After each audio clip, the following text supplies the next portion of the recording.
Mesdames et messieurs, encore une fois, je vous retrouve avec beaucoup de plaisir pour ce numéro de troisième mi-temps que je vais présenter en compagnie de mes invités que vous connaissez très bien, Aimé Brière, en passant par Aka Emmanuel. Bonjour, Sébastien. Choualier demandé Koulibaly et Seydou. Messieurs, merci d'être avec nous. On se pose beaucoup de questions. Est-ce que tout va bien en ce moment entre le ministère des Sports et les fédérations sportives? Est-ce qu'au niveau de la parafiscalité, tout se passe très bien? Et puis, Coupe africaine, 3 clubs de la Côte d'Ivoire étaient représentés. 2 ont pu obtenir leur ticket pour la suite de la compétition. Et puis, en Ligue des champions en Europe, nous connaissons désormais les qualifiés pour les demi-finales. Et tenez-vous bien, il y a une grosse et grande réunion ici à Abidjan concernant donc le Comité national olympique de l'Afrique, l'ACNOA, donc pour rechercher les voies et moyens. Pourquoi, quand les Africains se déplacent pour les grands meetings, eh bien, on ne rapporte pas assez de médailles. C'est donc ce sujet qui va être débattu ici à Abidjan sur 2 jours. Messieurs, voici donc le plateau que je vous offre. Est-ce que selon vous, tout va bien en ce moment entre la fédération sportive et le ministère des Sports, messieurs?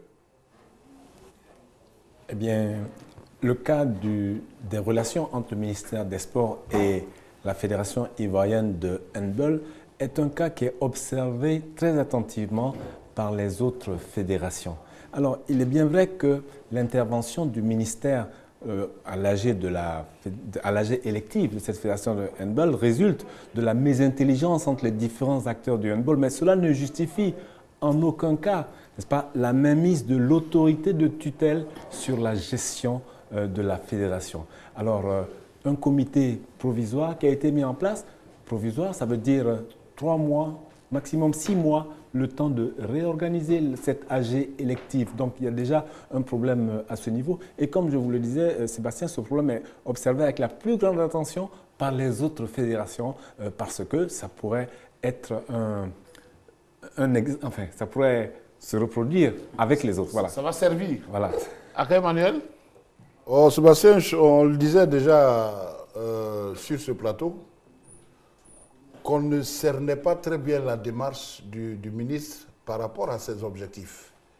Je crois que si le ministre veut atteindre ses objectifs, ou le ministère, n'est-ce pas, si le ministère veut atteindre ses objectifs, ils ont intérêt vraiment à changer de stratégie. Parce qu'à l'allure où nous allons, j'ai bien peur que le sport ivoirien court à la catastrophe. Vraiment, j'ai bien peur. Je vais lui demander.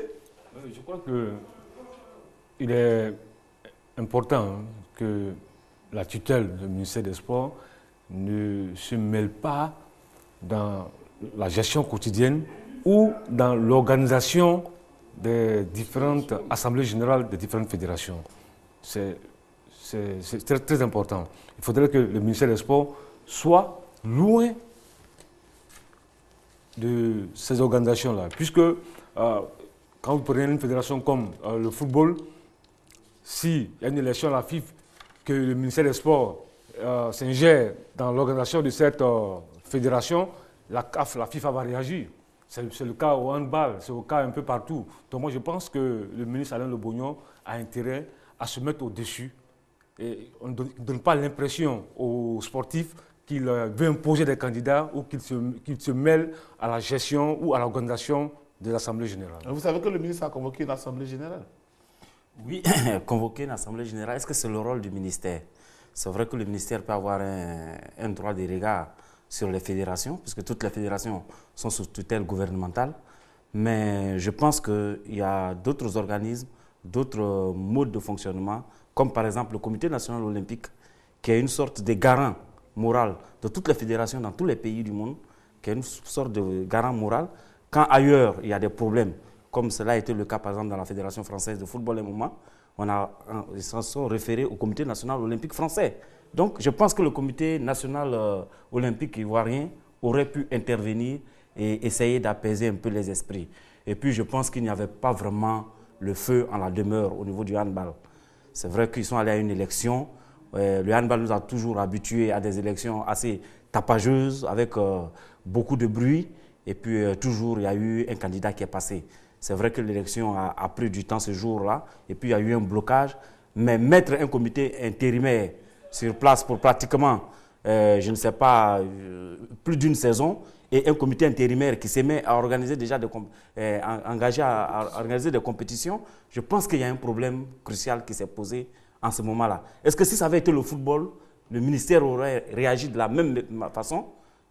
Voilà. Parce qu'on sait que la FIFA n'accepte pas ce genre d'intervention. On va poser la question au ministre des Sports, puisqu'il est avec nous. Monsieur le ministre, c'est avec beaucoup de plaisir que nous vous retrouvons pour participer donc à cette émission. Nous avons quelques préoccupations. Est-ce qu'aujourd'hui tout va bien entre vous et puis les fédérations sportives de Côte d'Ivoire? Merci de me donner l'occasion de participer à cette émission. Je voulais vous reposer une question. Il est important d'abord que je vous pose la question, que j'ai la réponse pour qu'on avance dans le débat. Les fédérations dépendent de quelle structure en Côte d'Ivoire? Sont-elles dépendantes d'une société anonyme ou bien dépendent-elles de l'État, du gouvernement que représente le ministère des Sports? Je veux une réponse avant de continuer. Allez-y. Oui, monsieur le ministre, bonsoir. Bonsoir. Je pense qu'effectivement, votre question peut nous permettre d'enclencher le débat.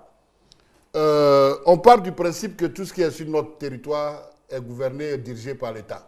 Ok. N'empêche que les associations fonctionnent avec une certaine autonomie dans leur règlement et dans leur statut.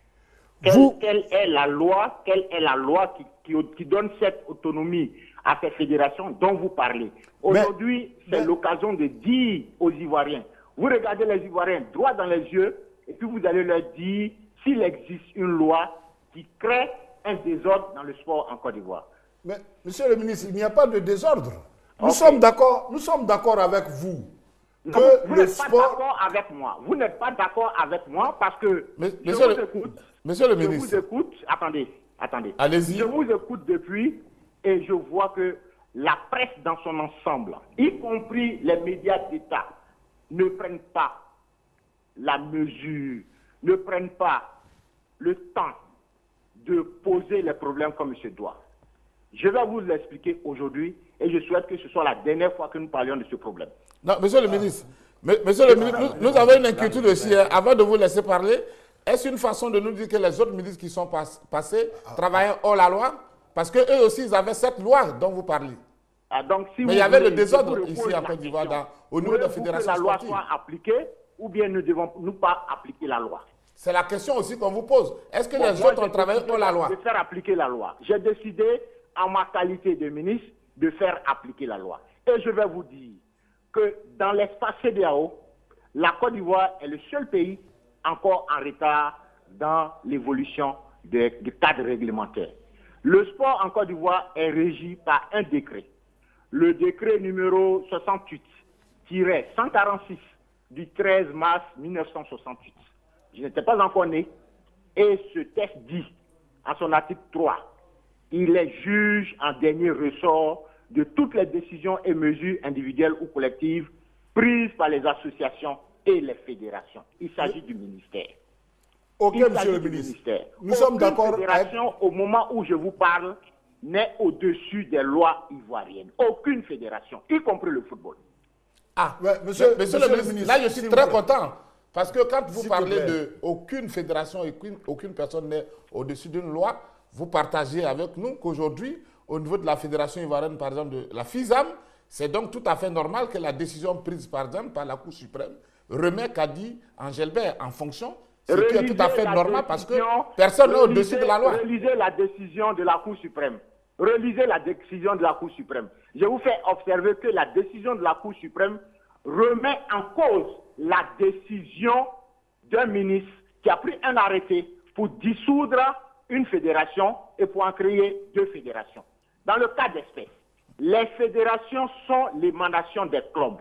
Et au niveau du sport automobile, vous avez aujourd'hui deux fédérations, dont une fédération reconnue par le ministère, une fédération détenant un agrément. Il s'agit de la fédération ivoirienne du sport automobile dirigée par Alain Ambrosino. cette fédération a eu l'aval de l'ensemble des clubs qui ont décidé qu'ils ne reconnaissent désormais que la FISA qui est dirigée par Alain Ambrosino. Nous n'avons pas donc à traîner sur une décision, fût-elle une décision de la Cour suprême. Moi, je suis partisan de ceux qui disent permettez au sport de rester entre les mains du sport. Éloignez la justice. Parce que vous confondez les choses. Quand Wadi Spider remporte l'AG au niveau de la boxe et qu'il est traîné devant les tribunaux, la presse se fait muette, la presse se fait complice des mauvais perdants. Nous disons qu'il faut mettre fin à ce désordre qui n'aide pas le sport en Côte d'Ivoire. Monsieur le ministre, je vous prends au mot. Vous avez dit devant tout le monde que vous êtes le dernier recours. Vous tranchez en dernier ressort. Exactement. Or, il se trouve que dans le cas d'espèce, vous avez tranché à la place des instances qui auraient pu le faire avant vous. Vous intervenez quand il y a le blocage. Quelles sont ces instances? Par rapport au handball, par exemple. Quelles sont ces instances? Par rapport au handball, je vous réponds. Par rapport au handball, s'il y a des conflits au niveau de la fédération, la première institution à être saisie, c'est la Fédération internationale de handball et après le Comité national olympique.